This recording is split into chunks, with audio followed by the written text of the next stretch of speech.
Yo, welcome to another edition of the Geeky Bros podcast. I'm your boy Tactics. Yo, it is just Darcy here. This is Big Geek Umar. How y'all doing today? Hyped. T? I'm good. I thought there was more coming on Darcy's head. So No. I was listening to that pregame music and I was just bouncing to it, and then we was talking about Jujutsu Kaisen before this, and Nanami and Umar hasn't seen the last episode this week, but I'm hyped about it and I'm thinking about it. It's fire right now. It's just fire. This wasn't a part of the agenda, but I might as well jump right in. Like, I'm scared of this season because like people have been like TikTok, Twitter, like YouTube have been like everyone's been freaking the fuck out, and the thing is, I tried to get Tactics into this, and for the first time in a really long time, I showed him like a clip like of the first episode, and the first thing he says is like, "Whoa, this man's got hands," and I'm like, "Yeah, that's Gojo," and he just chilling with the main villain. So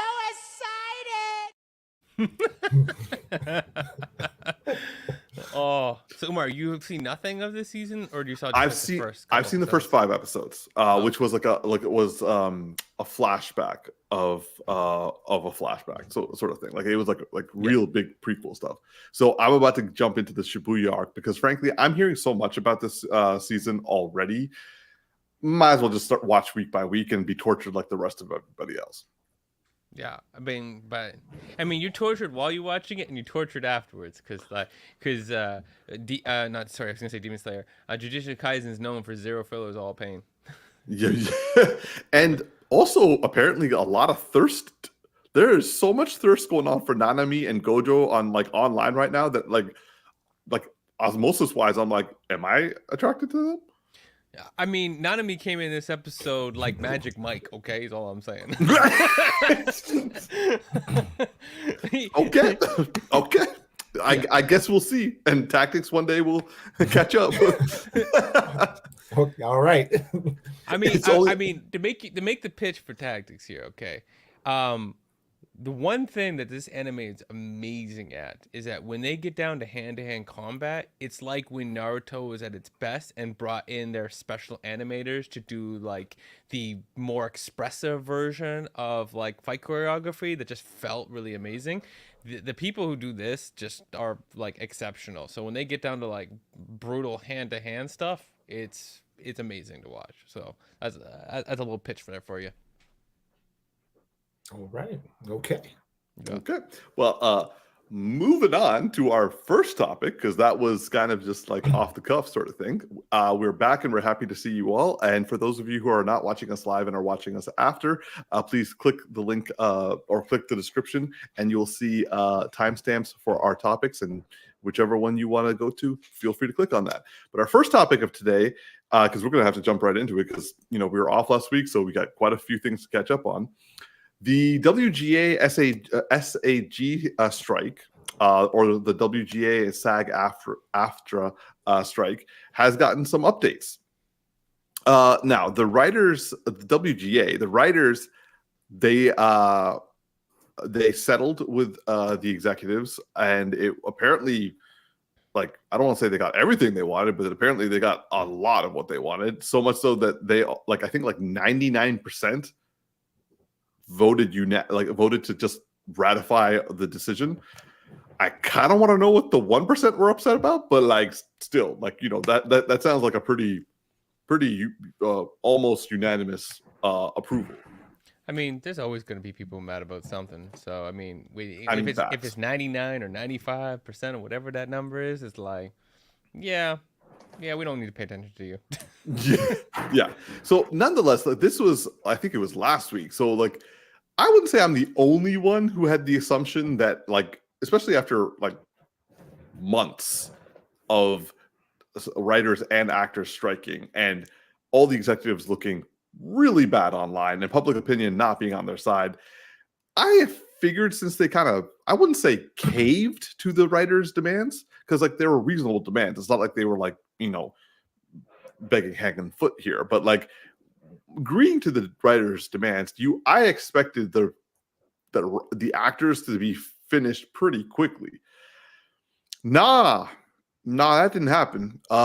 So apparently the SAG have suspended negotiations because the AMTPT. No, wait, I said that wrong. The studios. Yeah, studios. Yeah, sorry. AMPTP. I was close. They apparently started the week out with a worse deal than when they left. When the strike was, the negotiations were suspended for the first time around. So that was an interesting opening salvo.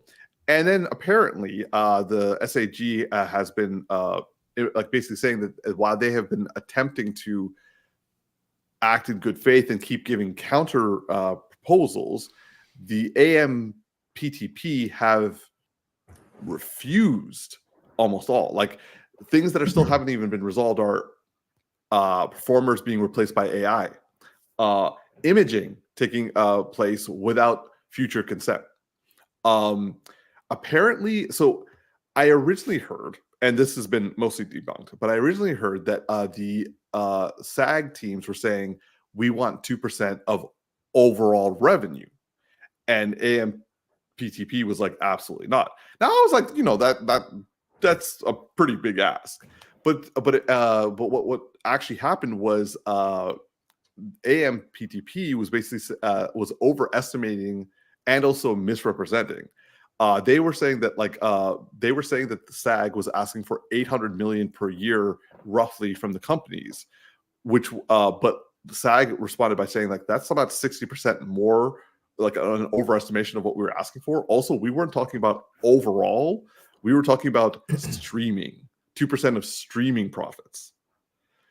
So like I feel that is a little bit more reasonable, and you can tell that executives once again are trying to like save grace. So like currently the negotiations are suspended. We don't know when the next set of negotiations are going to take place, but right now the AMPTP are not playing ball.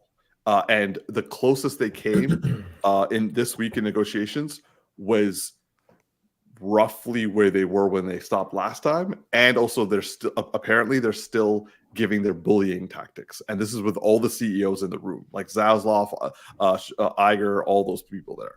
So yeah, that I'm not going to lie, this surprised me. I anticipated a pretty swift SAG negotiation compared to what happened with WGA, but apparently I don't know stuff. So yeah, what do you guys think? Darcy, let's start with you, man. Not as surprised. I a couple of things. Like one, I generally would assume that the writers, especially since where they were coming from, but like the writers, the cost of upping what the writers want compared to the cost of what the actors want is going to be a smaller number, right? So facts.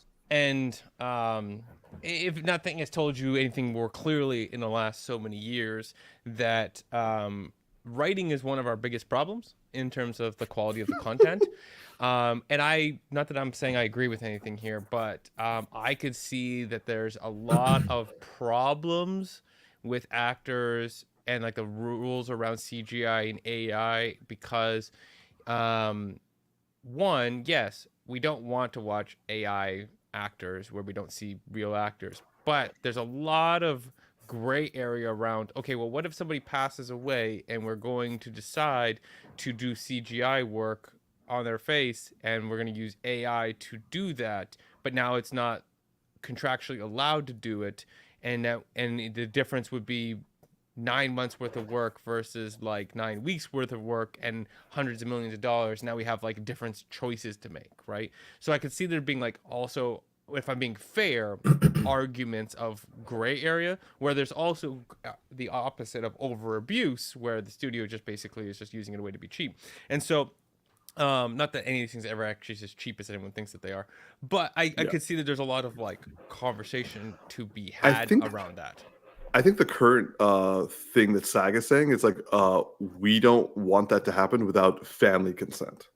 Yeah, that makes sense. There's also something else you had mentioned that I'm curious about, if that was just like interchanging of words when you were saying it, or the difference in their conversation. You mentioned revenue and profit, which are two different things, and I was curious because they said, well, we were asking for streaming profits, is how you phrased it, and I'm like, was there because if one thought they were asking for a percentage of revenue and then they were saying no, we want a percentage of profit, those are two very different things. And if they're not even understanding that much, it's like your communication is really broken down, because those I apologize. That may very well have been my fault. So okay, so in a letter to members Thursday, SAG said that okay, so a SAG proposal would cost companies an additional $800 million a year and create an untenable economic burden, which is what AMTBP was saying. And SAG said that figure was overestimated by 60%, and union negotiators are profoundly disappointed that the studios had broken off talks. Actors have been on strike over issues including increases in pay for streaming programming and control of use of their images generated by artificial intelligence. Gotcha.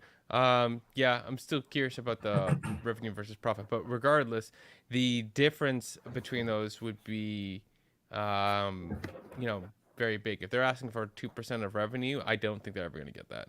I don't think so either. Because it's like, it's one thing to say like, okay, we made like $2 trillion, right, or $2 billion, and I want a percentage off the top before you pay anybody, which hurts how much money you have to pay your bill later, versus saying I want a percentage after we've all made money, and now we're taking some from that, because it's a much smaller number and much easier to kind of like ensure that you're not hurting the business as a whole. So anyways, but yeah, I'm not overly surprised that this hasn't gone through. I don't know, I just kind of felt like the actors part, as much as they would want to get it done, I just kind of felt like that there's going to be more difficulty and more ego and more money in the conversation, and it's going to be harder to get that resolved than from the writer's perspective. I just figured it's a smaller number, and their asks probably are more reasonable, because we've heard of a few actors in our lifetime that have asked for unreasonable things, and I'm sure some of their demands are on the table. So yeah. T. I have more of a question than a statement regarding this. I agree with what Darcy said. I'm not at all surprised. In terms of what you said, Darcy, about the gray area in regards to like someone passing away, are you referring to like if they are in the midst of shooting something and then they pass away abruptly before wrapping up the production, and then the studios decide to use CGI or AI to kind of finish the product on their behalf? Yeah, so there's like, what I mean by there's a lot of gray area, and yes, the contracts, I want to figure them out, but there's so much gray in this. So yes, the argument of just randomly choosing to put someone's face in without anyone consent, I very much can agree with that, right? Like, arguably, it's not even just like the perspective of like, do they feel good about it? Like, someone who's passed away 70 years ago, like no one's as choked up about it as they would be if it was 7 minutes ago. But it's also like just a like, you're just gonna make money without me making money off of their face, like what's going on here? But the gray area where it starts to get very like, it's not as like an egregious act is, so for instance, in the Mandalorian season 2, when we bring Luke Skywalker back and we start seeing all the scenes, that's artificial intelligence and CGI, because they're using deepfake technology. Deepfake technology uses artificial intelligence to scan thousands of versions of an image from multiple different angles to then artificially figure out what the face would look like as the actor is moving, and then like through the stunt double who's doing the movements, and they're artificially regenerating the face, and then they're applying visual effects on top of it, and then they also might have some CGI as well. So there's a lot of gray area. If you start getting too rigid, then you block innovation, right? So there's this like this gray area of like, what does that mean? Understood. Okay. Yeah, that was it. That was it. Oh, okay. Sorry. I thought you were thinking. Yeah. So like, okay. So nonetheless, we will see where this progresses. Obviously, there's more striking going to be happening and an ongoing story. So hopefully this will get resolved soon, and we'll see how it gets resolved, and maybe we'll find out how this gray area lands, as Darcy described it. Mm-hmm. So moving on to our next topic. Now this is started off as like a singular news discussion, but like with much more massive overtones. So I might as well go with the overall theme. So like, it has now been officially been decreed by James Gunn that DCU is getting fully recast. Like, nobody from the DCEU who's been in movies, like aside from like the ones that just came out, like Blue Beetle, I think is staying, and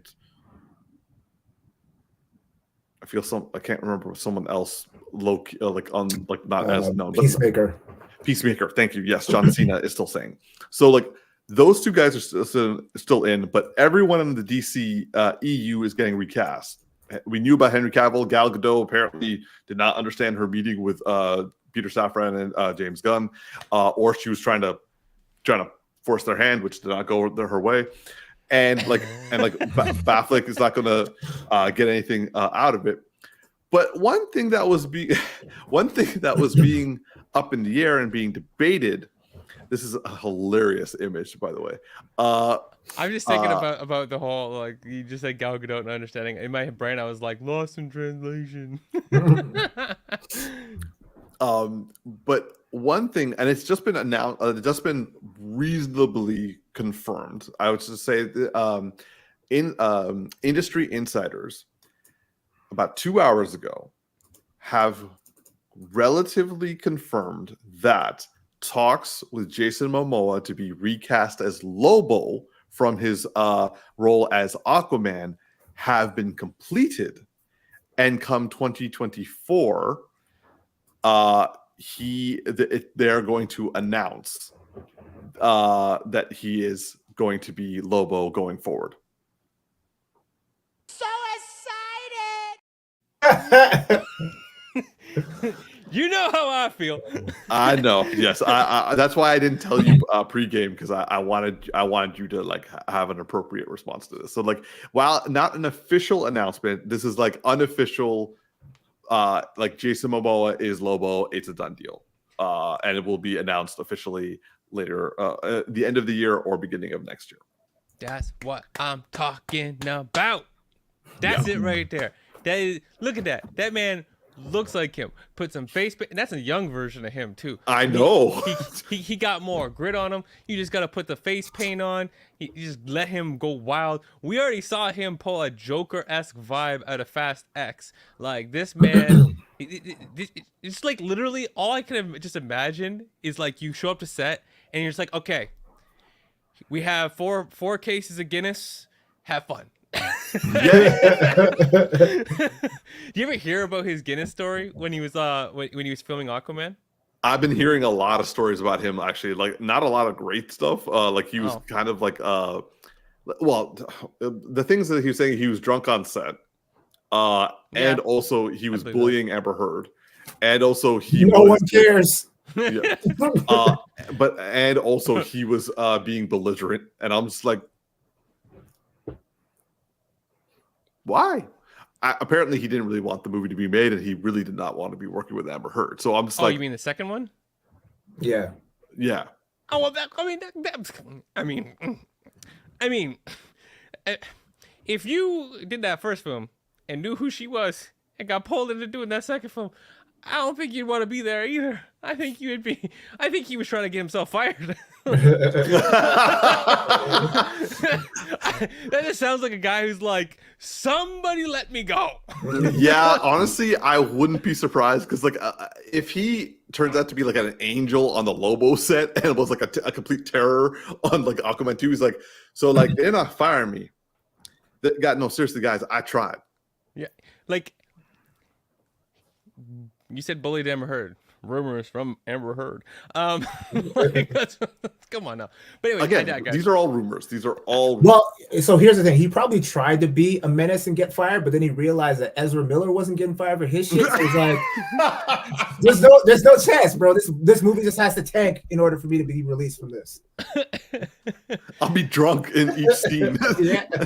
Oh my gosh. So since you have this photo up, the one on the left, so the Guinness thing I was referencing before. So leading up to the scene, like a lot of the Hollywood stuff, you know, he did the same diet that, you know, Hugh Jackman basically popularized and then everybody had to do afterwards, which is basically like you stop drinking water and eating for like 2 to 3 days leading up to it, and you drain Cavill out. talked about that too. And so he came up to the scene and he'd been like trying to get that pump at the last second and nothing was working, and then he drank a Guinness because he always like he drinks a lot of Guinness, and the person his trainer or whatever is like forget it, like at this point let's just try it, right? Like the carbohydrates, one Guinness, boom, perfect.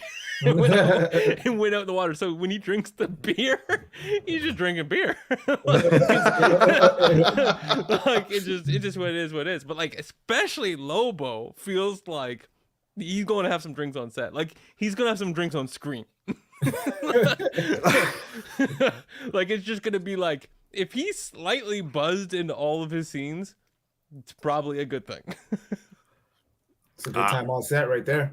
I'm actually oddly enough, I'm looking forward to seeing what this movie's going to be like just because of all this like behind it. And also I love Jason Mamoa. Like I've been enjoying him, but like I am also really glad that he's being recast and that they're not keeping anyone from DCEU. Like we've been saying this for a while. If you're gonna do a recast some people, recast them all.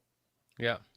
Just move on. Like let's fresh stories, fresh stuff. You know, if you need to reference something from the old one because it has some setup to the new, cool. Like you know, but just give me new stories. I just want new stories. T. Yeah, so I'm not surprised. I mean, after he alluded to, well, he actually showed his meeting, or coming out of his meeting with James Gunn. Oh, I missed that. Yeah, like he like afterwards he was like, yeah, I just had a meeting with James Gunn. And I can't say what it is, but I'm super excited. I love James Gunn.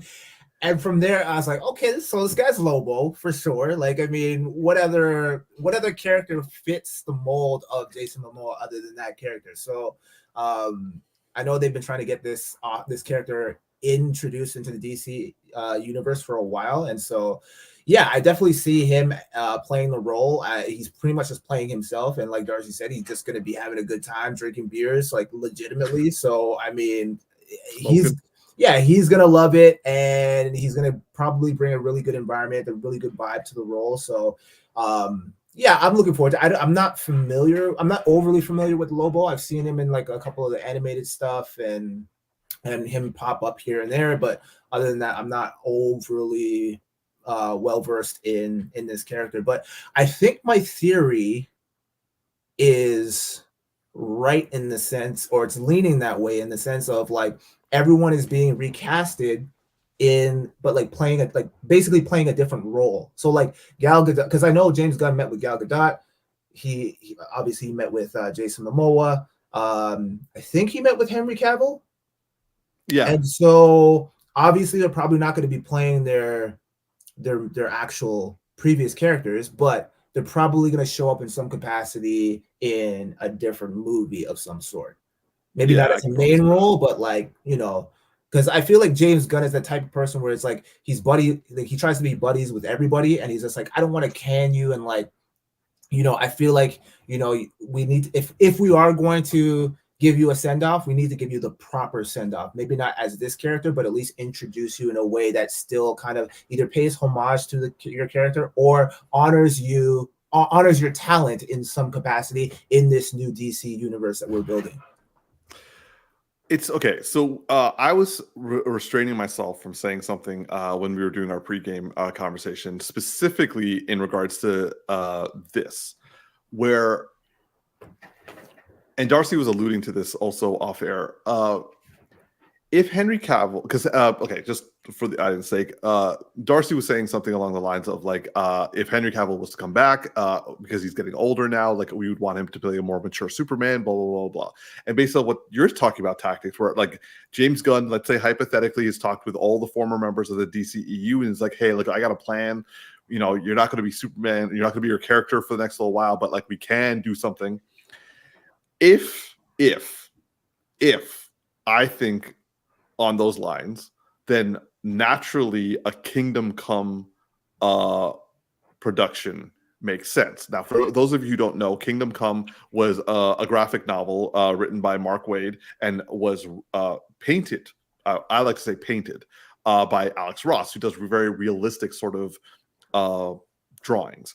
And this was like an Elseworld comic, and it was 4 issues, but it became iconic, it became mythic, and it showed adult characters of our Justice League. Superman had like gray hair, Wonder Woman looked the same, Batman is like literally being held together by like all his machinery. The Flash has all but disappeared because he just spends all day, every second running around Central City and made it a utopia where nothing bad ever happens. Aquaman basically is like ruling the sea, and like the world governments have to stay away at like, ocean. Cyborg wasn't in there, and like Green Lantern basically like went off into like an orbital sort of thing. Anyway, basically Superman's quit being Superman and just was like farming, and he basically stopped being Superman because he couldn't take the fact that the world was enjoying more brutal heroes, and he has to come back because the brutal heroes go too far. And Lex Luthor is involved as well, and also all that sort of shit. So like it was like I still love it. And if we're going to do if what you guys are saying, if like let's say like James Gunn and Peter Safran talk to everybody from the original DCEU, is like, hey, we'll bring you back, hopefully not Ezra Miller. Well, actually, given Kingdom Come, you don't need to bring back Ezra Miller. So yeah, you get Cavill back, you get Gadot back, you get Affleck back, and you and like they all just naturally aged. You could do Kingdom Come. Are you talking like an Elseworld, or are you talking in the general continuity? If they make it in part of like the DCU's like future version, they come back and like, hey, this is what life is like in the future. We need you guys to step up. Or if it's an Elseworld that's like an alternate reality, kind of like No Way Home. So you know what had been sick, and it seemed like they had all the right materials, all the right properties to set this up, but ultimately that all got ruined.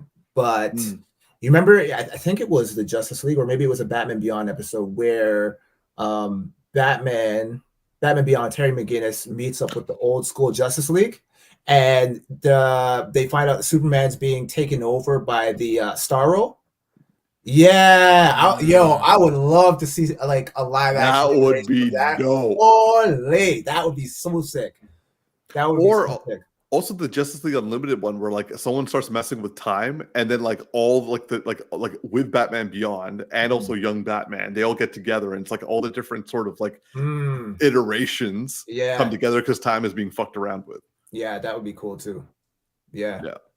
Anyway, well, we are going to see what comes with this, but I gotta say, Gunn is finally starting to giving us some good news as opposed to us having faith.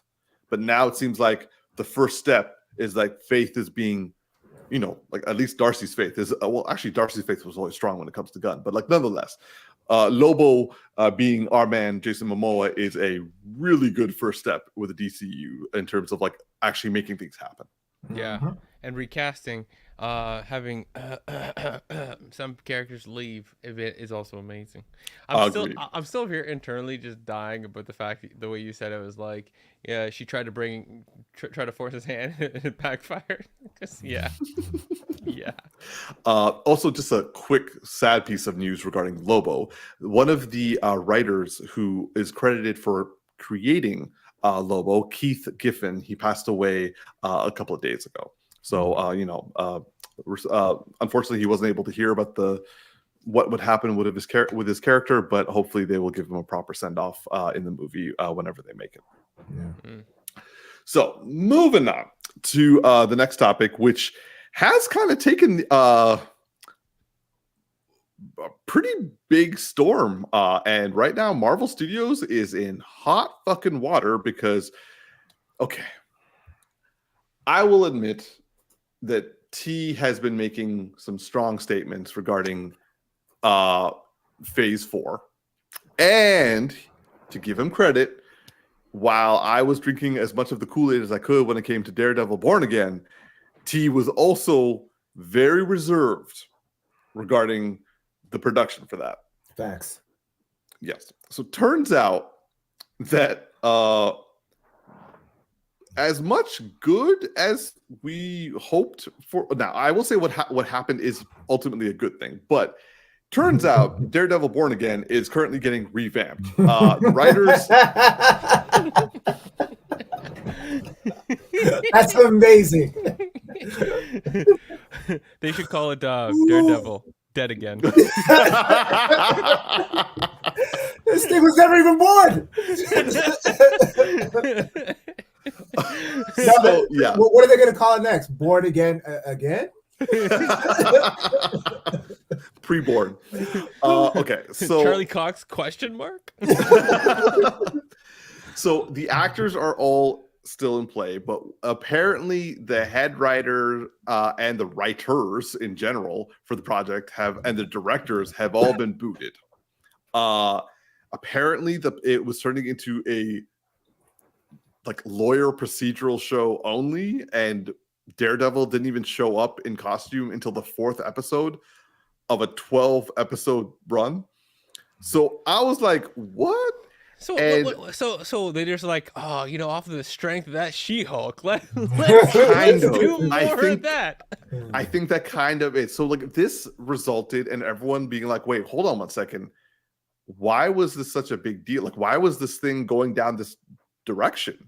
And it's like, well, the show wasn't working. And so we're revamping and all that sort of stuff. Now, a lot of people are hoping that they'll get the people from the Netflix series, because what Kevin Feige said is what he's seen so far is that it was too far away from what the Netflix series was.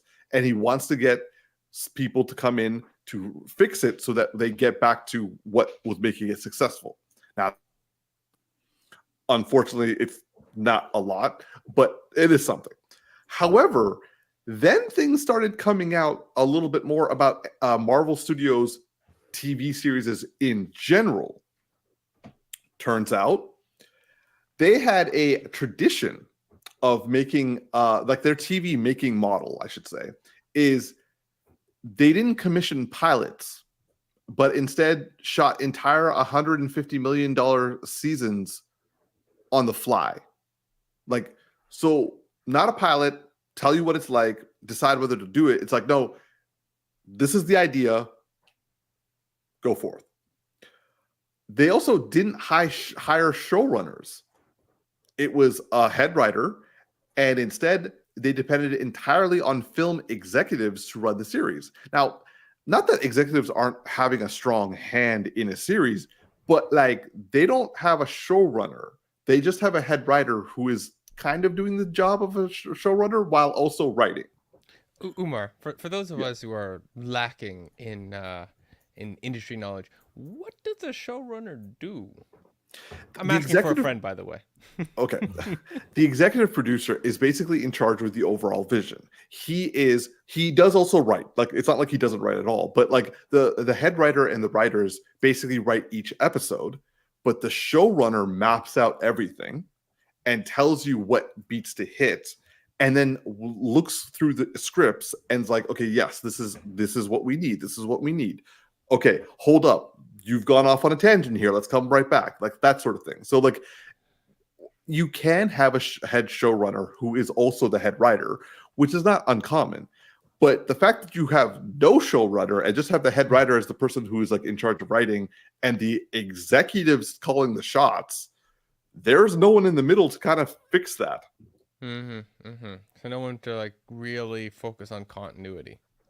Exactly. Which Secret Invasion kind of proved And also would explain why, like, the ending of She-Hulk happened. And I mean, Moon Knight really could have. Anyway, there's more. And the first one, like all of them, literally all of them, like all of our problems that we had, and leaving out all COVID-related issues. We still had some problems, and yes. So the one of the last points was, the TV model that Marvel Studios was using also relied on post-production and reshoots to fix any and all problems that come through. So they were like, they're going to be problems. It's cool. We going to just reshoot afterwards. It sounds like they did a TV series like a movie. Like I completely concur. It's one big movie. Just chop it up. But yet still not do that properly because you didn't figure out the ending.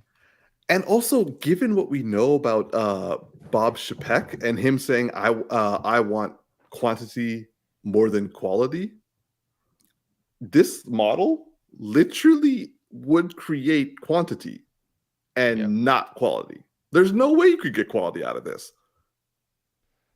You might throw some spaghetti. Some of it might stick.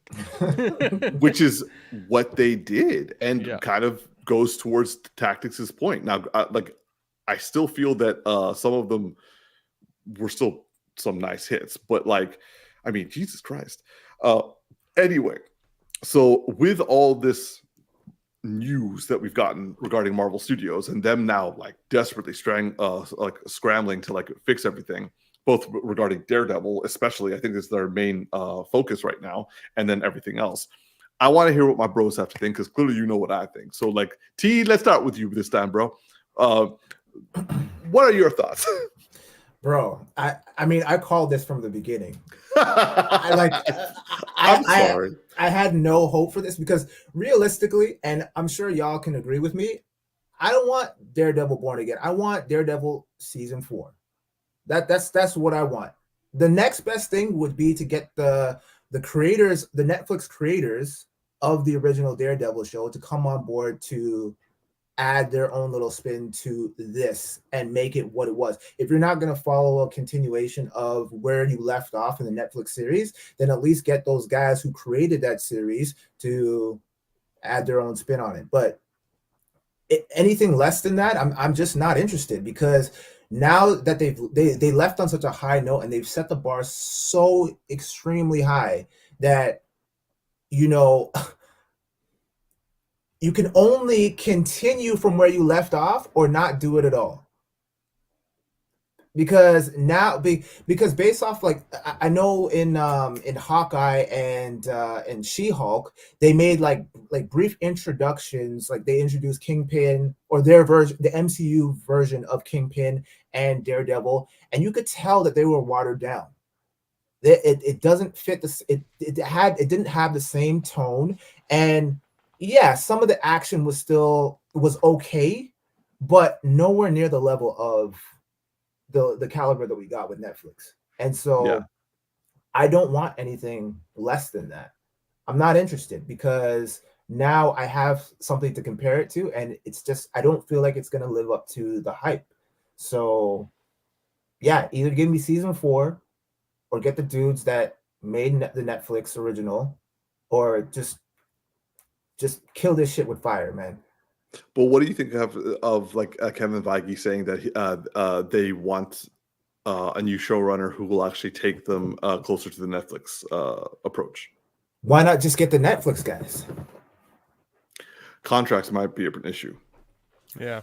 Well, the thing is, I don't know, because here's the thing. Like, if I'm coming in and I'm trying to replicate the Netflix show, I'm going to want to put my own interpretation on it, and I might want to deviate away from the Netflix original, because I want to add my own creative spin on it, and therefore it's giving me something new rather than giving the audience what they actually want. Now, there is a possibility that he could actually end up making it better than what we originally got, but I will say one thing. The Netflix series had 3 different showrunners. Basically, a different showrunner per season.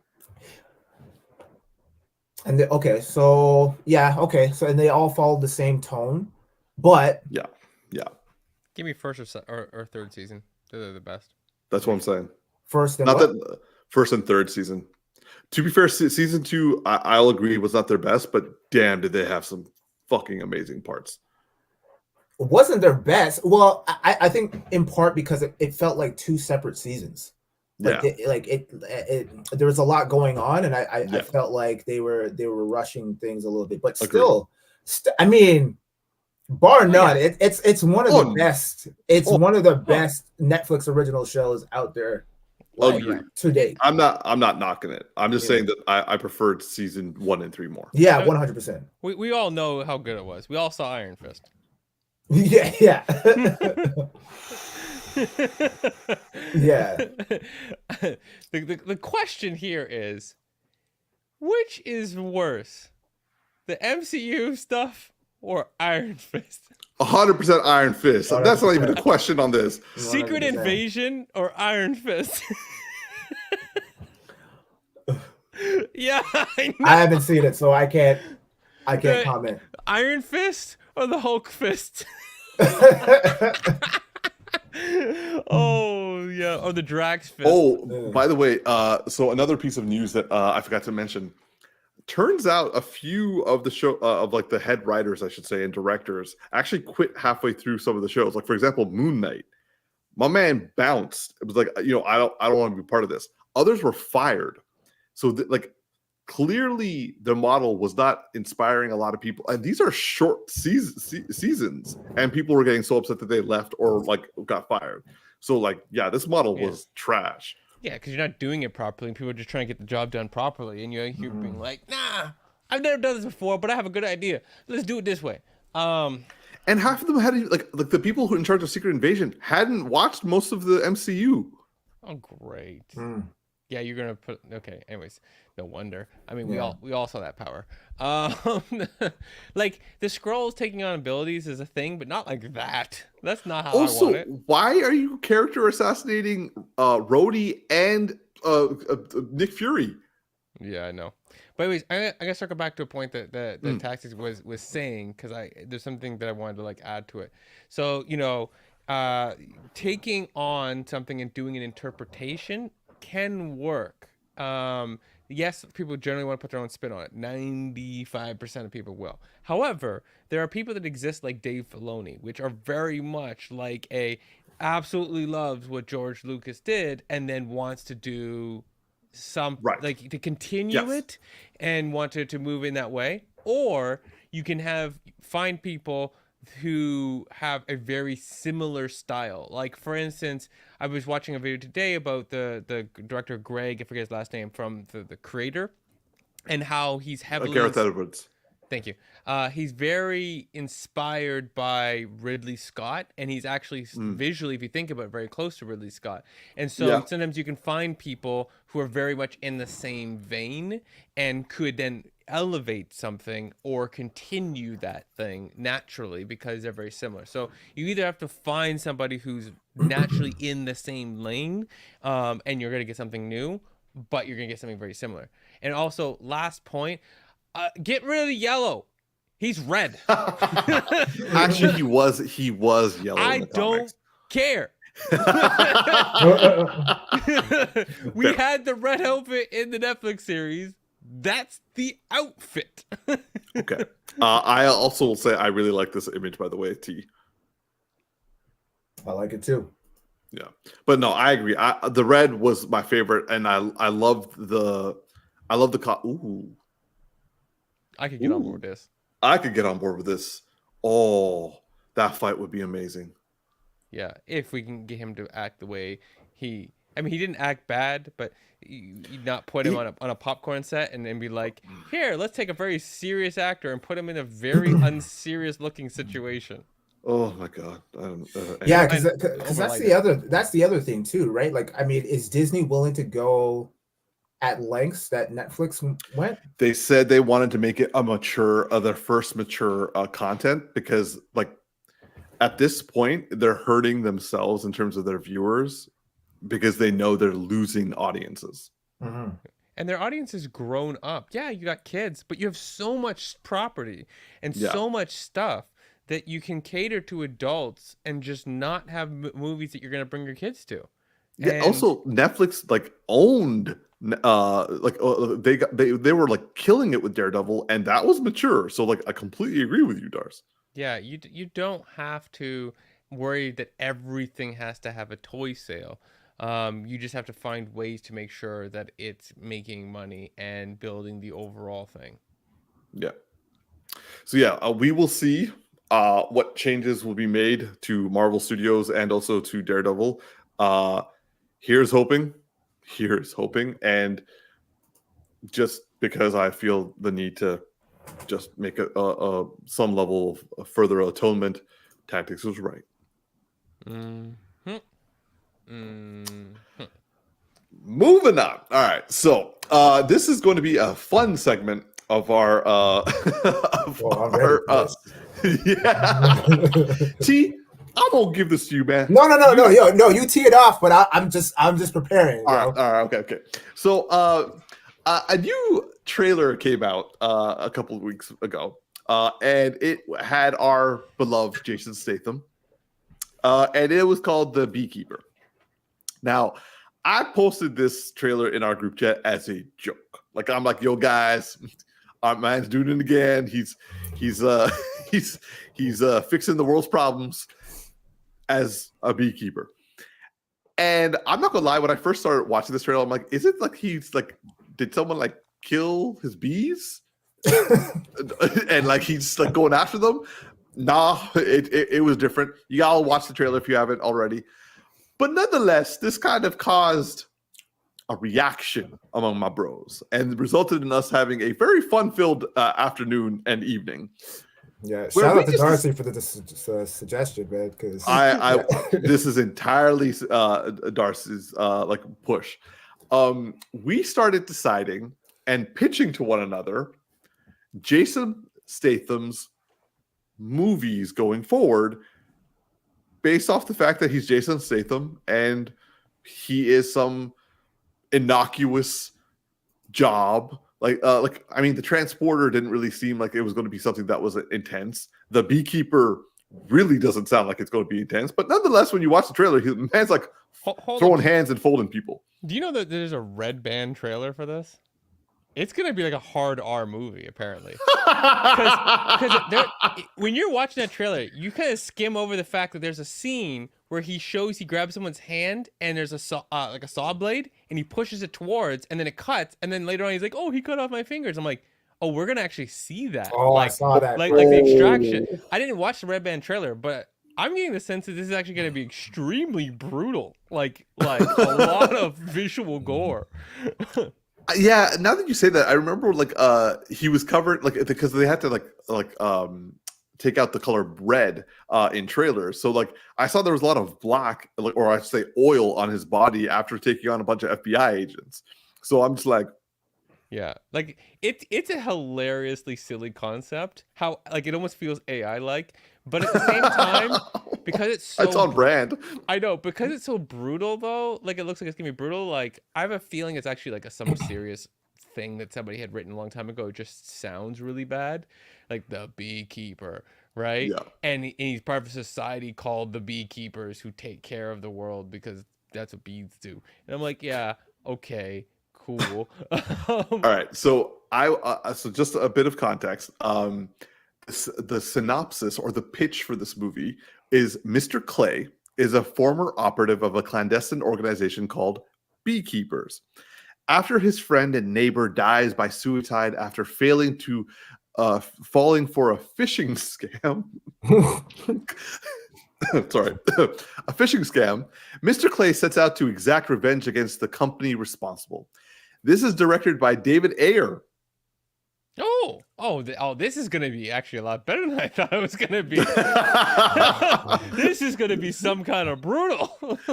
So anyway, we decided Oh, I should say Darcy suggested that we make pitches for Jason Statham movies, and so we're going to put the pitches out here. They're under copyright of Geeky Bros Productions, by the way. So T, I'm gonna let you start, bro. Oh, I'm gonna do mine first. Okay, you go. We can go back and forth, one per each person. Fair. Just keep rotating. Yeah. Well, I only got the one, so I did it in order. So let's do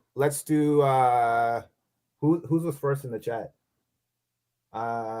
Me. I think I was the first. Yeah. Okay. So all right. I'm just trying to find it right now. Okay, yeah. So which one? Okay, never mind. Okay, yeah.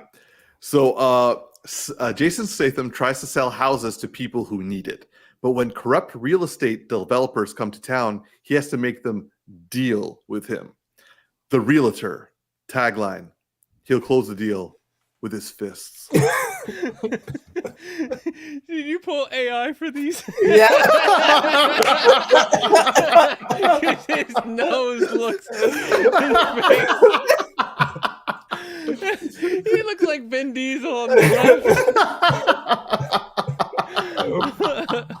Oh, that's good. That's so good. I can't know he's just smoking a cigar and lost his nose. Oh, the realtor. Good one. Oh. All right. Who's next? I think it was no, it was tactics, yeah. Okay, hold on. Let me tee up mine. Okay. Okay.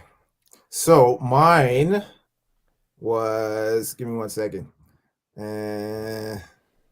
All right. So what he thought was an innocent one-night stand turned out to be an evil plot for his seamen, as a seemingly innocent woman takes advantage of ex-Marine turned billionaire playboy Statham in a gold-digging surrogate mother ploy. It's a race against the clock for Statham to ensure his semen doesn't get into the wrong hands, or rather the wrong vagina.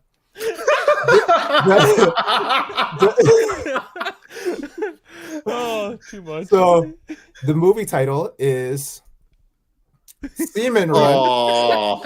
Tagline is "Come and get it." Oh, so good. I thought you were gonna do your first one. Man. I only had one. No, you had one more. No, I only had that one. I think you had one more. You can go through the group chat and try to find it. Here it is.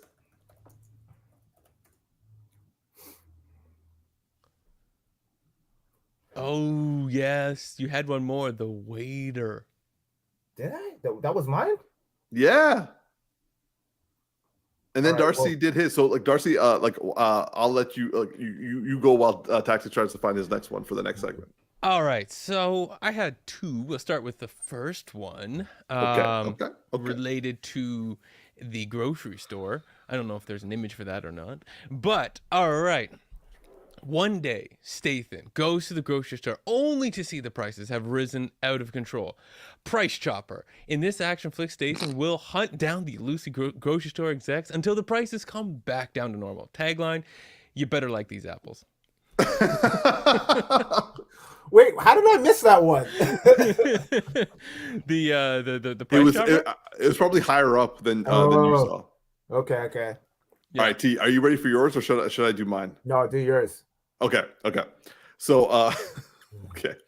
So all right. So Jason Statham is a quiet but loving man to all animals at the zoo.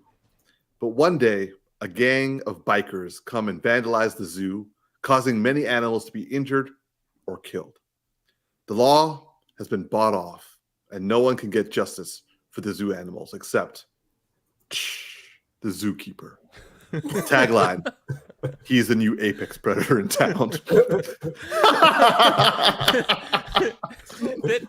that is like really close.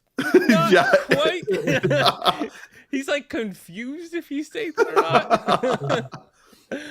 Oh, I like the chest hair though. That's accurate. It was a good touch. All right, T.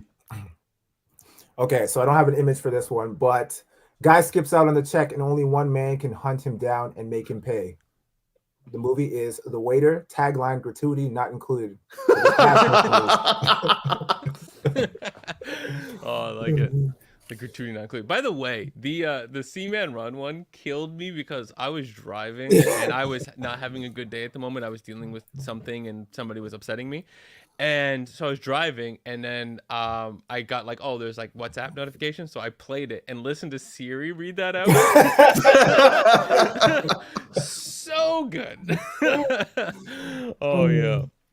Who's next? All right, Darcy, you're the last one. Okay. All right. Let's jump right into this one. So, a rough around the edged man decides to settle into an easier life as a baker. However, this hard on the times area soon becomes riddled with local gang issues. It's up to one man to rise to the occasion to take on this dirty dozen. Statham in The Cake Boss. Tagline, serving nothing but humble pie.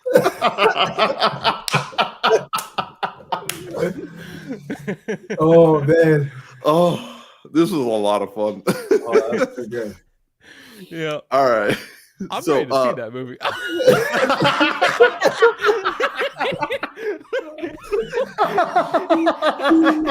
What happened to his face? Why is the cap so small?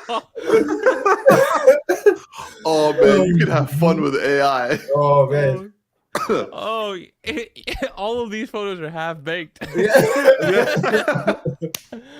Oh, all right. Lord. Well, I'm going to leave it to our audience members. Please put right in the comments which of the pitches was your favorite.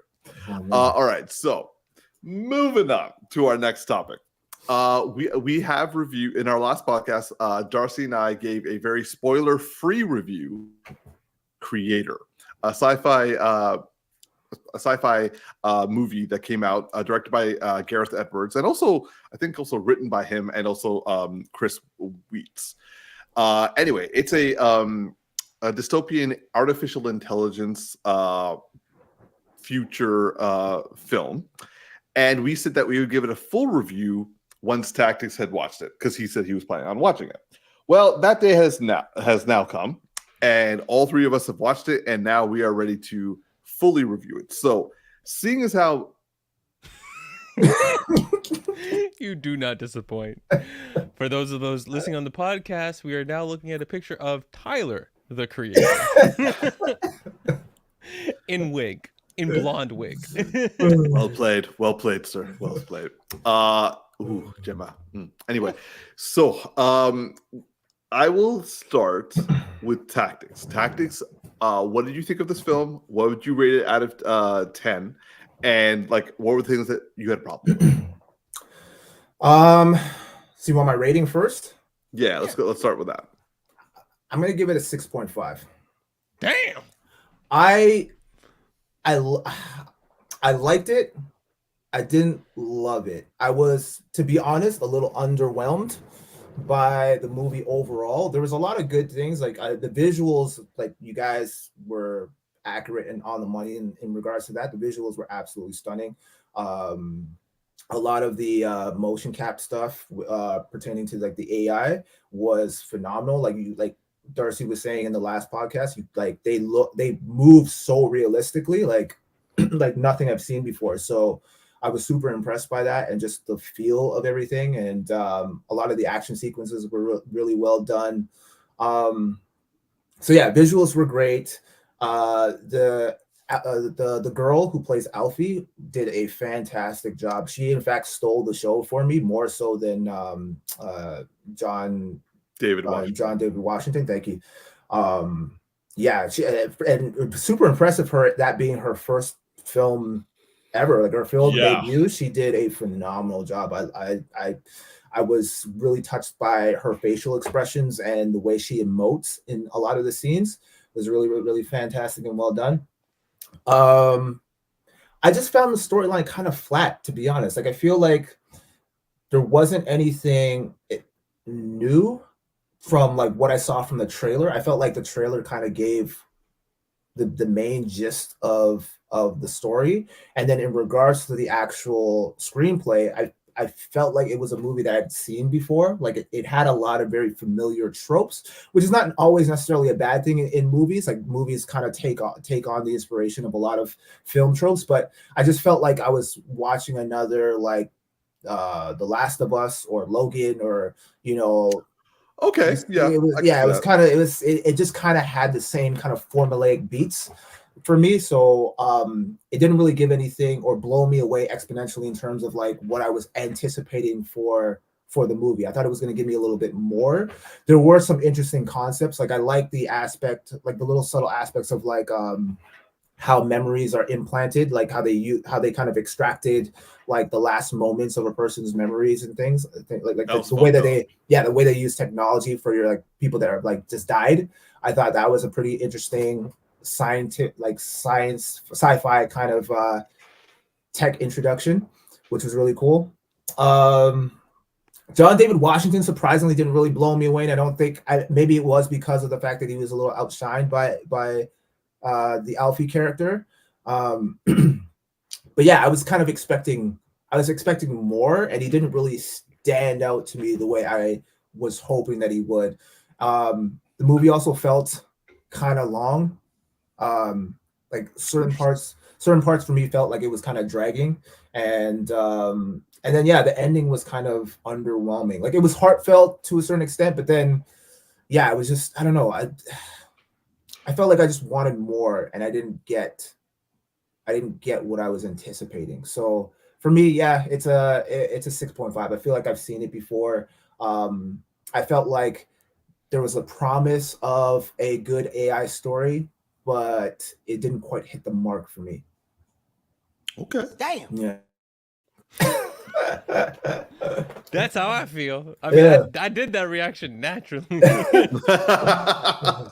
Well, Darcy, in contrast, do you want to give now full and also spoiler full review? I don't feel the same. No, I'm just sad to hear that you feel like, it wasn't giving you that much. Because for me, like, I will say that like the films didn't give us a new answer, is the way I would want to put it. Like when we usually do these futuristic movies, I think a lot of what we're hoping for is a new answer to what could be, right? Kind of like when you watch Star Trek, if you're a Star Trek fan, right? More than like anything else, and you're looking at what the future could be and what humanity could become. And so you're looking for a future answer. Whereas this film doesn't give you that. What this film did for me was present new questions that I hadn't been asked yet related to integration of artificial intelligence, and I was really enthralled with that, as well as the things of this film that really stood out, which is the cinematography and the way it was produced. I obviously talked a lot about that in the last podcast, but since that podcast, like there's been a lot of videos, people breaking down stuff in this film, and I watched a video today where this guy actually interviewed the director of photography from the film and was like breaking down a lot of how they did things, and also interviews with like the director, to the point tactics where you were saying like, okay, you've never seen CGI characters move so realistically. You know why that is like the way they did this film was they filmed the whole film, edited the whole thing, then sent it to the graphics design department. But even more to that fact, all of the CGI characters were actually acted by real people, and they put some people in suits and some people they didn't. But like, for instance, like the end when they go by that big bridge and they're like in a boat and there's like CGI, there's like robots all over the place on the shore and in the background. Those are all just real people, like not even in special suits. And then what they would do is they would just paint them out and put somebody over top, but they would have a reference for how they're moving because they'd have a real person moving realistically. So a lot of that stuff was actually just people, and then they would just specifically prepare in a specific way, like putting certain things on people's necks and hands so they know they're going to replace, and then just have them act. And so now you just got to replace this one thing, and you get a very realistic movement because it is a very realistic movement. It's a real person moving. So it's like really, really intelligently done. But yeah, going back to like, let's talk about the story point, I really just appreciated the questions that this proposed around technology being empathetic and us being scared and fear mongering. And I enjoyed that the fact that like it asked questions about, well, what if, you know, these beings are created to simply integrate in our lives and help our lives? Should we be empathetic to that? You know, are we looking at it entirely from a fear perspective and not seeing the larger perspective of what could be? So I just like that it proposed questions, but yeah, it didn't present new answers. So in my opinion, that obviously could end up on the same tropes. But I still really, really love this film because I know I'm just talking about the cinematography and stuff, but it uses classic film techniques that we haven't seen since like the Alien days in the you know, the 70s, the 80s, and maybe early 90s, where the lighting is more natural. It's actually filmed on good sets. It's actually filmed on real locations.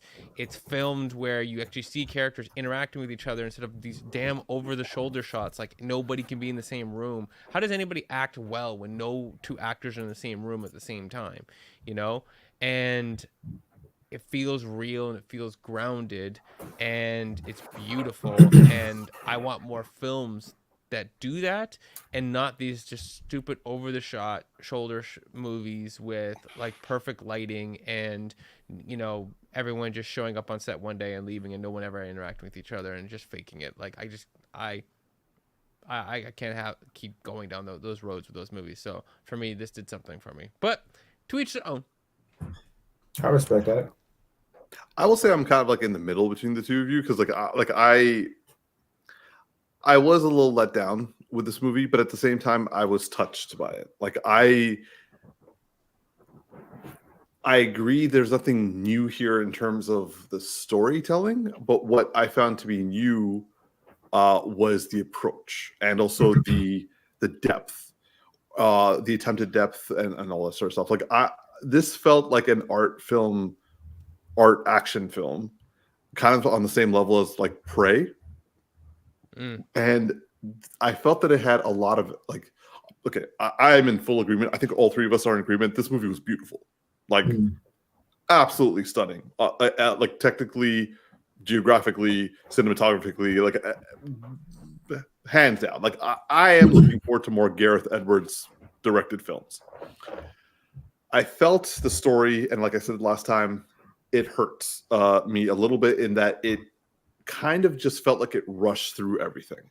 The acting was good, and like you said, Tactics, like Alfie freaking made me cry.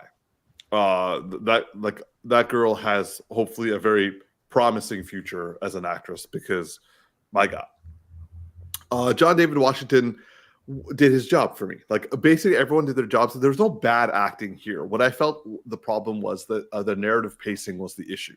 It felt like it was a crammed story. And as a result, the parts that they talked about never, like, a lot of plot points didn't have a lot of weight to it. They just had exposition and us just assuming that we're going to have emotional connections with characters that are going through difficult times. I will say that when they take moments to show empathy of the AI, I found to be very profound. And the ideas of like what Darcy was saying about the empathy, and also like how humans are the fearmongers and are the creatures that ultimately, as fearmongers, are the destructive ones. The artificial intelligence that were given empathy and given programming that allowed them to actually understand kindness and be able to do it more rationally, they were actually the more benevolent species. I find that this has a very good discussion point, and has a very unique way of showing a mirror, but unfortunately it wasn't done right. And like you could tell that certain parts in the third act were like they wanted to hit certain plot points and just kind of like rush to get to them, which I found to be I found that this movie it made me think, it made me feel, but it could have made me think a lot more. It could have had a lot more of a discussion to have with it. It just didn't really get there. So for me, I felt it was almost a lost opportunity, but had enough of meat there for me to still enjoy myself. Yeah, I really like what actually what both of you guys said. And Umar, to your point, I thoroughly agree with you. I feel like there were certain moments in the film where it was definitely rushed, where they could have expanded upon the certain narratives and plot points that they were bringing up. Like, I wanted to be in a position where you understand both sides and you're conflicted in the sense of like, okay, well, the fear-mongering humans have a point. Like, for example, like in our real life, in terms of like AI, Elon Musk has gone on record of saying that he's deathly afraid of AI and the capabilities, and how if left, like if there's a loss of control, because obviously they're going to keep getting more intelligent, to the point where they're going to surpass the human race, and what that looks like in the future, and having to deal with like things like deep fake and like identity crisis, loss of privacy, dependence on AI and things of that nature. And then the whole perspective of humans, like within the movie, thinking of like AI as just machines. And then it's like, yeah, we're not killing a civilization. We're just simply turning the off switch, turning them off, basically. That was a very interesting perspective that I really wish they had more of. Yeah. Because like that, like just that part of it alone is such a discussion point, because like I remember I was discussing with someone and they're like, oh, well, humans don't have a standby. I'm like, well, you can stun someone, you can knock them unconscious. And they're like, no, it's not the same thing. I'm like, it's kind of is. Yeah. So like, yeah. Go on, Dars. So question here for you, okay? This movie was what, 2 hours 35 minutes, something like that? 2:13, I think. 2:13. Okay, so let's make. I'm gonna put out a number for this. Let's assume this film, you know, especially with all the hype and everything it's had and all the publicity it's had post, that a director's cut may come right in the future. Yeah, I'm gonna put a proposal that the director's cut is 3 hours and 25 minutes. Okay, I'm just putting our argument's sake number out here. I know that they had 5 hours as their original cut that they cut down from. I remember, heard that number, and there was something they filmed like 30-minute scenes that like were obviously going to be like 2 minutes in the film. So like they have a lot of footage. Let's assume that they have a 3 hour and 25-minute cut that they're going to expand on a lot of things that got shortened. Would you both? Answer question, both of you want to see that director's cut? You know, absolutely. I'm putting it closer to that realm of like Zack Snyder and stuff like that, being like, absolutely. Shit. Well, yeah, I mean, I was just going to bring that up about the Justice League Zack Snyder cut, right? I mean, that made, I know Umar's going to disagree with this, but that made the movie significantly better. Having it longer, because we got Zack Snyder's true vision come to life, as opposed to it being cut up and like revamped and shit like that, right? So with this, yeah, I feel like there was a lot of stuff left on the cutting room table, and like we needed that extra footage to really drive home the overarching message of this movie. And I think it would have made it 10 times better, but obviously for marketing purposes and, you know, money and everything like that, they can't release a 4-hour cut or a 5-hour cut of a movie. Fair enough. I will agree that like a Justice League Snyder cut was the superior one. And like, just like for me, I felt where I lost a lot of I guess connection with the film, with the creator, was when they went on the space station on Nomad. Yeah. It's just like she gets on there and I'm like, okay, cool. Like she goes there to like turn it off. I'm like, okay, I get the point. But then like they're running around and he's like getting on top of like missiles and stuff, and like they're trying to shoot everything out, and then like she turns it off. I'm like, okay. Then she like lets it go back on again. And then she goes, you know, finds her mom's body just to like leave her there, and then like he goes like apparently all within 10 minutes. It felt like Dragon Ball Z all over again. It's like in 5 minutes this planet's gonna explode, and like 80 episodes later the planet's like, okay, I got a couple seconds left. it is a lot of things happened on that space station that didn't make a lot of sense in terms of like timeline, and also a lot of apparently emotional beats were just like happening. Like the only thing I will say I kind of like completely connected with was all because of Alfie's acting when she's saying goodbye to John David Washington. That shit, like I was next to Darcy and like I had to like cover my face because I was like streaming tears at that point. Mm-hmm. Or so when him and Gemma Chan got that connected for me. I know it didn't connect for everybody, but it connected for me. Yeah. Nonetheless, I just felt these things were just kind of rushed right through. And please don't. Like I literally was like, please slow it down a little bit so I can get like have some understanding of what's going on here. So like that for me kind of like not that it was the only problem in the film, but that was like the main one for me where I just like the third act just kind of like torpedoed my connection with like all the characters and the narrative. Mm-hmm. Yeah.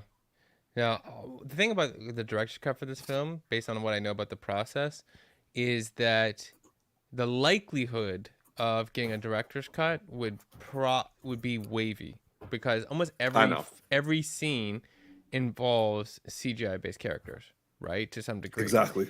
And the way they did this film, which was genius, is that they cut the whole film, then they sent it to the VFX department, right? So, or the company, or companies.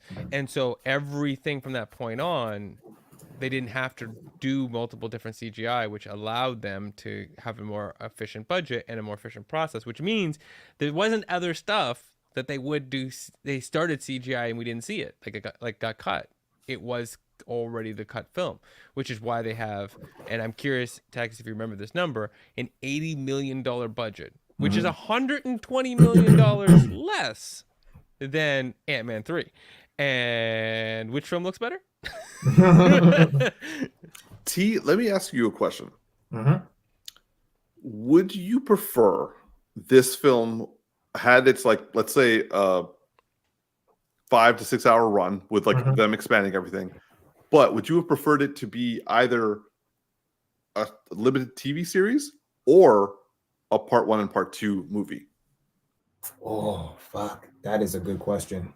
I already know my answer.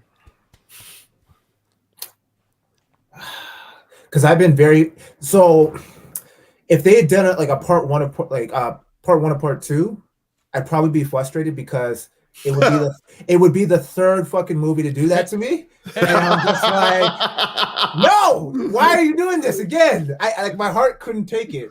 2023, all movies, part 1. Part 2. But is it strong enough for me to sit and enjoy it as an hour-long TV series?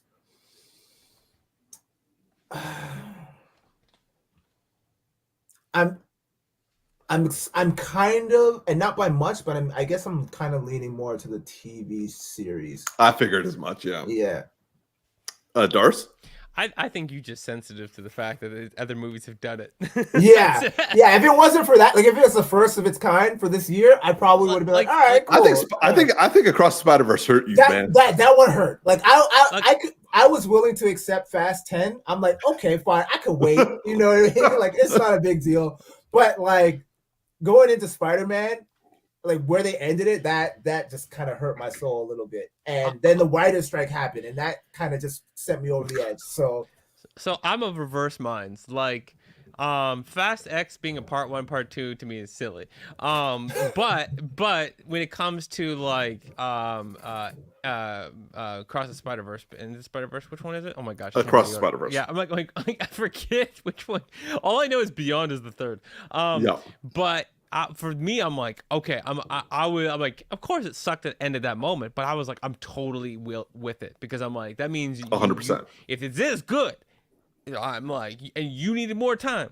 I trust. No, totally. Take all the time you need. Like, I'm not gonna argue with you because I mean, you just giving me more of this amazing feeling. But for me, with this film, 100% part 1, part 2. I agree with you. I do not think that this is a show level, and I think that the way you would have to cut it would feel weird if you were to cut it. But I mean, again, we don't know all the rest of the content, but I just don't know if it plays like a show. Maybe limited 3-episode series or something. It might kind of work, hour and a half for each one. But then I don't know. Sometimes it's like just the medium in which you deliver something shifts my expectations so dramatically that I don't like. How to put this? This is a movie because it is meant to sit in the theater to watch based on the way that it looks. So if I'm going to sit at home by myself and throw this up on my screen, which, I got a beautiful screen, great speakers, but it's not the right environment. Part 1 and a part 2 on this would be absolute. And then that would mean the 5-hour cut becomes 2.5-hour cuts. Probably some reduction off of those, both of them. So maybe just 2 hours each, right? And or an hour, 45 minutes each. Yeah. I mean, I don't know. Yeah, maybe. But I feel like if you have that, as long as your pacing is good, like let it run the whole 2 hours, right? Because, I don't need a part 1, part 2, and like they're an hour and a half each. And I'm like, bro, just make one longer. But anyways, I think this would be fantastic as a part 1, part 2. And yeah, I think that also if they let it breathe properly and have a little bit more going on, and we let's say ended at the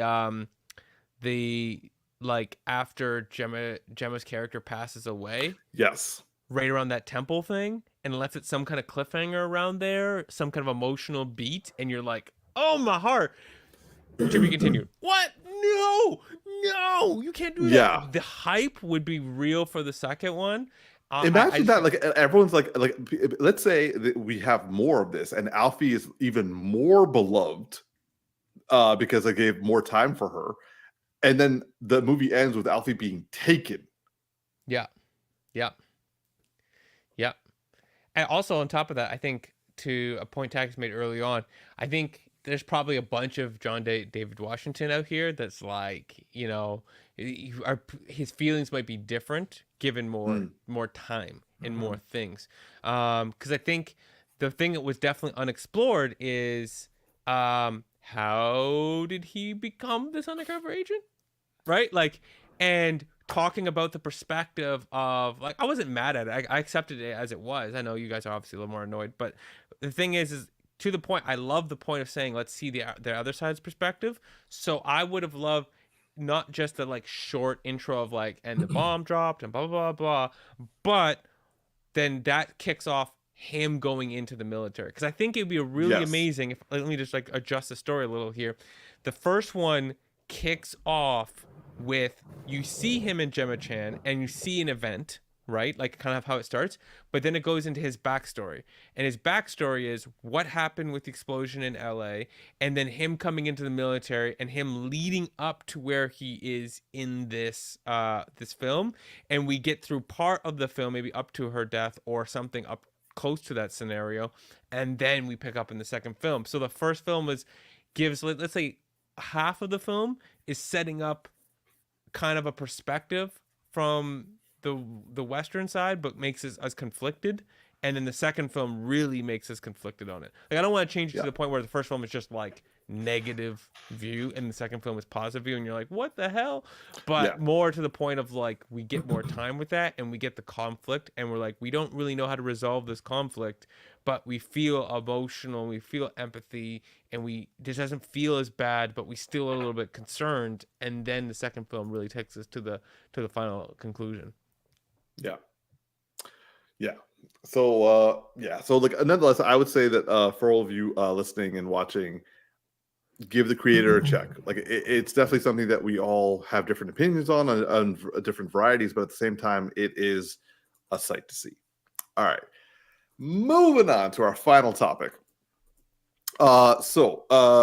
Tactics and I have been able to watch the spin-off show for the boys called Gen V, as in Generation V, because of like the V compound. Unfortunately, our bro Darcy had a busy week, so he wasn't able to catch up with us. So we are going to give a spoiler-free review, or initial review, of the first few episodes of Gen V.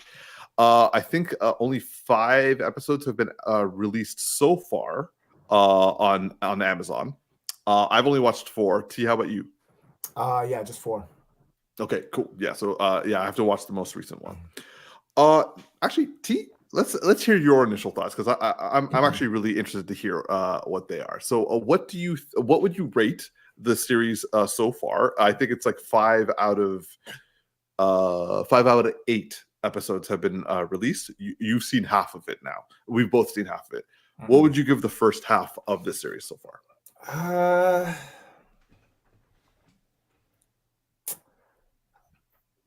I guess maybe a 7, reluctantly. Really? Yeah, I mean, it's good. It's not The Boys level good. In fact, The Boys is great. This is just good.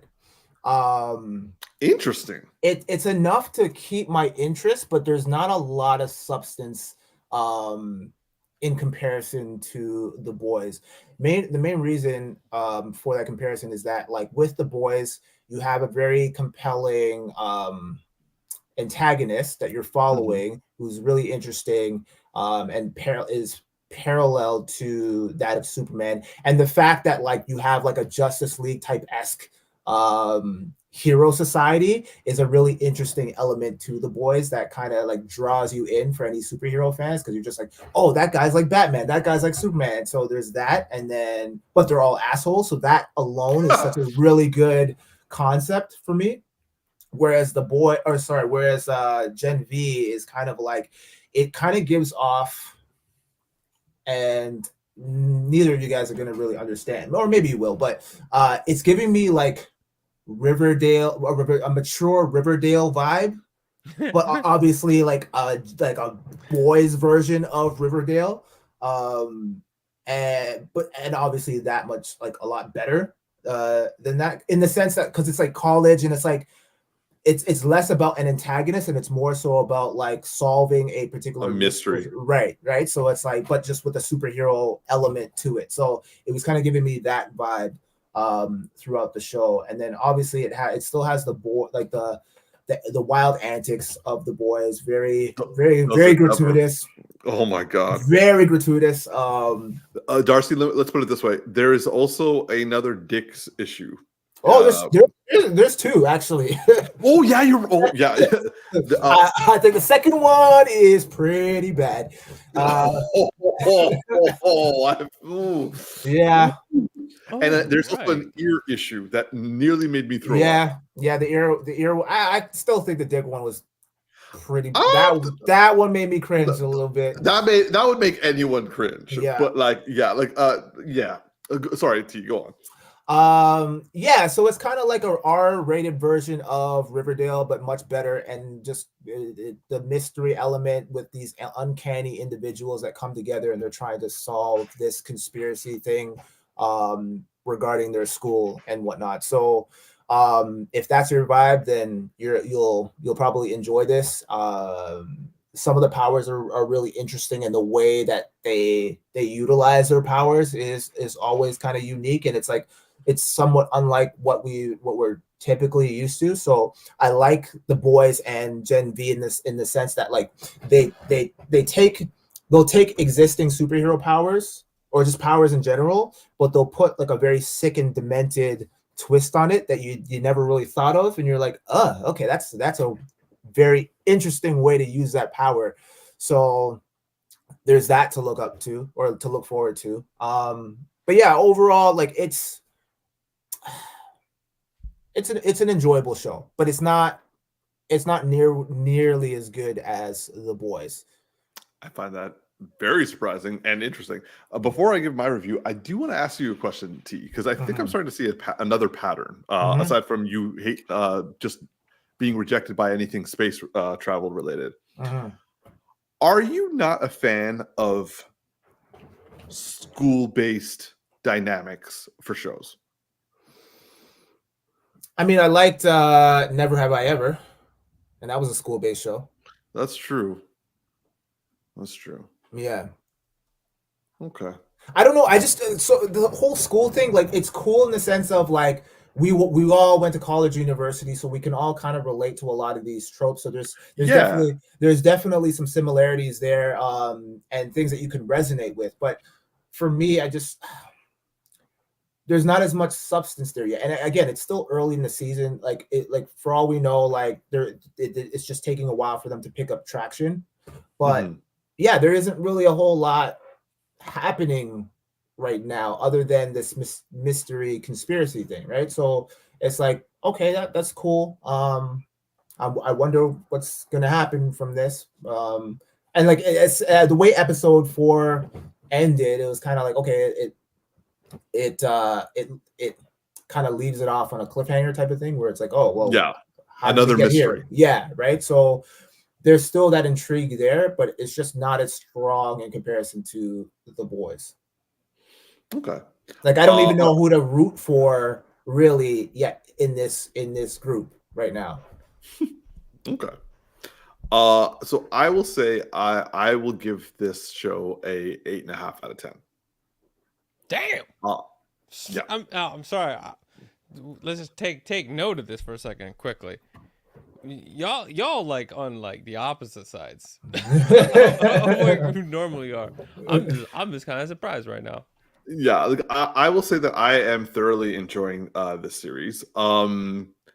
Surprisingly more than I thought I would, to be honest. To be fair, I like I'm just blanking on his name right now.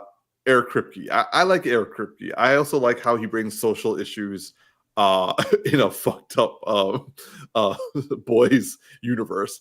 And kind of like what Tactics was saying, the way the powers manifest and how they operate in like almost like a realistic setting as opposed to a like in X-Men like an almost idealized setting. Like the worst you have is Rogue.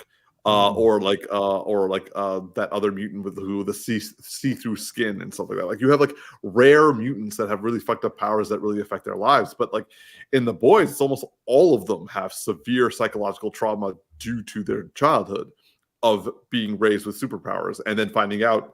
And I like that this show kind of focuses on the fact that these kids just found out like a year or two before the show starts that they weren't born with superpowers because God gave it to them. They were given it to them because their parents juiced them when they were babies. Mm-hmm. So like seeing how that has had a psychological effect, seeing how the powers have been given a college level fuck up in the minds, also I find fascinating. I also like how it captures the loneliness of college, and also when you and I mean just start to realize that you're on your own in life and like have to like kind of forge your own path, but you're still not sure of how to do that, and your parents still have a whole lot of influence on it. Like I really enjoy seeing the parental influence, and it's slowly being revealed as bullshit. Not that every parental influence is bullshit, but like in an Ivy League situation, there is that view that people like legacies have it so much easier and they're a lot more douchier than people who struggle and fight to get into an Ivy League and kind of have a chip on their shoulder. So and also seeing that how like different tropes or I shouldn't say tropes because they're real life, like different stereotypes of what college is like are being influenced by superpowers and then like taken to an extra fucked up level. And then also with the conspiracy, I will say the conspiracy kind of seems very I find it to be an odd location for where they are. Like I'm like, it seems kind of convenient that this is like literally the underbelly of the school. But I will say that some of the characters haven't entirely popped up for me, but I do like the team forming aspect of it. And also I enjoy the jump, like the playful jump between like what we've seen in like Marvel movies and DC movies, and then also what we've seen in the boys, and kind of like and like a bit of a blend towards the two, because it is like Tactics is right. This is not the boys. Like this storyline is fundamentally different. They're telling a completely different type of story, and they're having characters who are kind of, you're right, there's no real protagonist. There's no real there's no real protagonist, and there's no real antagonist. It's just kids learning about life while their powers, and also stuff that happens. Mm-hmm. And I mean, that might not necessarily be a bad thing. I mean, because it's more stylized. Yeah, it deviates from the original trope that we're used to, where there is a protagonist and an antagonist, and you're rooting for one or the other, and it's very formulaic, paint by numbers kind of thing. At least with this, it's kind of like, okay, it's taking a different approach, and it takes maybe a while to get used to it, but once you're on board, you're kind of along for the ride, and you get used to it. Yeah, it's interesting tactics. I'm starting to feel that this, like, you think that this is kind of like ramping up to something that you might enjoy more by the end of it. Mm-hmm. I'm worried about the opposite. I'm worried that this is going downhill. Well, you made a very interesting point in terms of like their powers and how the power isn't the main factor that makes a lot of these individuals unique. It's the trauma that they've sustained because of their powers, and even maybe before they even had powers, they had these like afflictions that they had to deal with and whatnot. And now you see these powers as a manifest. The way that they manifest is like very reminiscent of like how like you would imagine like someone with bulimia would have, but now there's a superhero element to, or a superpower element to it, or someone who has transitioning or cutting themselves, like things like like these are all very much like typical, well, not typical, but like stereotypical, right? Things that like can sometimes happen in people who are dealing with heavy trauma, and so it takes an interesting spin on that in a stylized way, like Umar put. So I found that to be one of the more fascinating elements of the show. So yeah. I mean, it's gotten better and better with each episode that I've watched. So I will agree. Yeah, I will agree. I'm just worried that it's kind of capped where it is right now, and it's going to start like going downhill. But I'm really hoping it does what you're saying, tactics, and it keeps like ramping up. Right.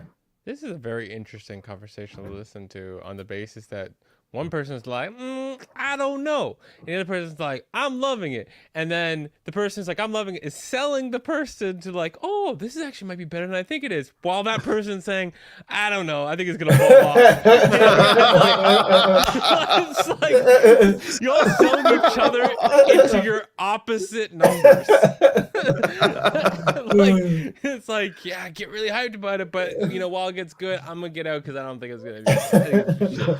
Like, it's like, okay, I'm over here like oddest pitch ever. Like I kind of see it. You definitely got to watch it. I will say that, like, I mean, a 7 and an 8.5, neither are saying the show is bad. No. I it's funny, all week I've been keep feeling like there's something I'm supposed to be watching. I can't think of what it was this whole week. So I probably could have, but I just didn't even like think about it. I had other things going on. But anyways, yeah, I'm probably gonna pick it up at this point. But I got a couple One Piece episodes. It's just the hype is real. They drop something at the end of an episode. They showed a character they hadn't shown in like 300 episodes, and you're like, hold up. It's gonna be a minute. So yeah, and also like one thing I will say about Gen V, the fact that the show is happening like concurrently with season 4, the upcoming season 4 of The Boys, makes me hopeful that if they do what Tactics is saying and go ramp up, it's going to be something that actually connects. I could see that happening. Me too. Yeah. Yeah, this was weird for me. This already looks weird. Like if I walked into my dorm for the first time and I saw this, I'd be like, I mean, I didn't know it was a dorm, but now I do. I apologize for the spoilers. Yeah. Nonetheless. I'm sure it's gonna get a lot more than that. This ain't the weirdest thing, man. I'm telling you right man. Now. Oh, this is not even a warm up. That was weird. Oh yeah, this scene, but this was brief in comparison. Yes, this was tame in comparison. Yes. Oh yeah, I'm just thinking about raging teenage, or not teenage, but like raging like 20-year-old hormones and Adolescent. Yeah, you're crazy stuff that can happen when you're definitely on the right track. Yeah. No, Darcy, you're right. It is teenage because like they start college at 17. Yeah. Oh, so they're freshmen. Yeah. Well, not all. Some of them are freshmen. Yeah, Some of them are freshmen. Yeah, I will say, Schwarzenegger's kid not as bad of an actor as I thought he would be. Who's Schwarzenegger's kid? The fire dude. Oh, okay. He didn't look as familiar to me as I thought he would, but like he's not a terrible actor as I thought he would be. Sylvia was like, "Yo, we've seen this guy before," and I'm like, "I've never seen this guy in my life." And she's like, "No, I'm telling you, we like he looks so familiar." It's the eyes and the expression. Okay, now I can't unsee it now. Interesting. Yeah, so Schwarzenegger's son, not a bad. I don't know if this is his first break or something like that, but like this is the first time I'm seeing him, so like not a bad first go. Yeah. Now I kind of want to watch it more. I'm about to go eat, so I don't think that's a good combination. No, do not watch the first episode while eating. Okay, I'll watch One Piece. All right, bro. I'm going to volley it to UT for our closing remarks. All right. Well, we want to thank you guys once again for tuning in wherever you are, whether you're listening on Spotify or you're watching us live on YouTube or decide to watch it later. We want to thank you. Please like, favorite, and subscribe if you haven't already. And we will see you guys next week. Once again, I'm your boy Tactics, and this is Geeky Bros Podcast. And this is just Darcy. And this is Big Geek Umar. Live long and prosper, y'all. Have a great weekend.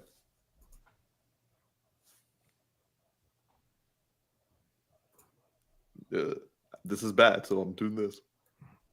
I don't even know what the other thing was. This is in Britain. This is this. Oh, they use two fingers. So do I.